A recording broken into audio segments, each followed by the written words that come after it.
Hurmatli ota-onalar, O'zbekiston Respublikasi hududida joylashgan barcha umumta'lim maktablarining 1-sinflariga onlayn qabul qilish jarayonini boshlanganligini ma'lum qilamiz. Farzandingizni 1-sinfga onlayn qabul qilish jarayonini Maktabgacha va Maktab ta'limi vazirligining my.maktab.uz tizimida ro'yxatdan o'tish orqali amalga oshirishingiz mumkin. Ushbu yo'riqnomada my.maktab.uz saytida ro'yxatdan o'tib, 1-sinf qabuli uchun ariza yuborish jarayoni ko'rsatilgan. Birinchi qadam: ro'yxatdan o'tish tugmasi bosiladi. Ikkinchi qadam: ko'rsatilgan oynada ikki usulda ro'yxatdan o'tish imkoniyati mavjud. One ID yoki telefon raqami orqali. Telefon raqami orqali ro'yxatdan o'tish uchun faoliyatda bo'lgan mobil raqam va parol kiritilishi lozim. Parol katta harf, kichik harf, maxsus belgi va sonlardan iborat bo'lishi talab etiladi. Uchinchi qadam: kiritilgan mobil raqamga kelgan 6 xonalik SMS kod kiritiladi va davom etish tugmasi bosiladi. To'rtinchi qadam: maxfiylik siyosati bilan tanishib, rozilik tugmasi bosiladi. 5-qadam: fuqarolik tanlanadi.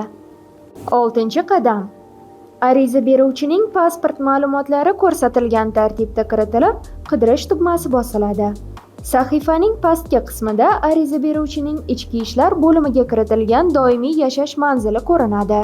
Ma'lumotlar to'g'ri ekanligiga ishonch hosil qilgach, keyingisi tugmasi bosiladi. 7-qadam: bolaning ma'lumotlari kiritiladi.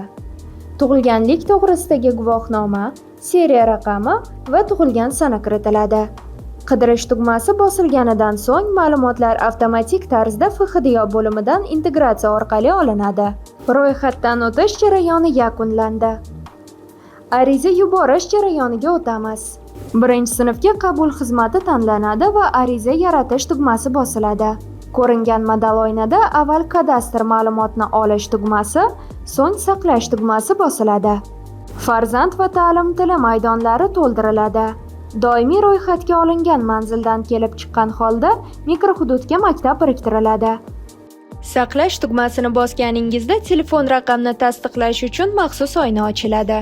Agarda ko'rsatilgan raqam o'zgargan bo'lsa, yo'q tugmasini bosib, mobil raqamni yangilang. Agarda ko'rsatilgan mobil raqam aktiv holatda bo'lsa, ha tugmasini bosib tasdiqlang. Yaratilgan arizada yuborish tugmasi bosilganida tasdiqlash uchun maxsus oyna ochiladi. Ariza yuborilishini tasdiqlasangiz, ha tugmasini bosing. Ariza yuborilganidan so'ng 3 ish kuni davomida ko'rib chiqiladi. Qo'shimcha ma'lumot uchun 71 203 0704 raqami orqali aloqa markaziga yoki Telegramdagi kuchukcha my maktab.uz pastki chiziq bot qo'llab-quvvatlash markaziga murojaat qilishingiz mumkin.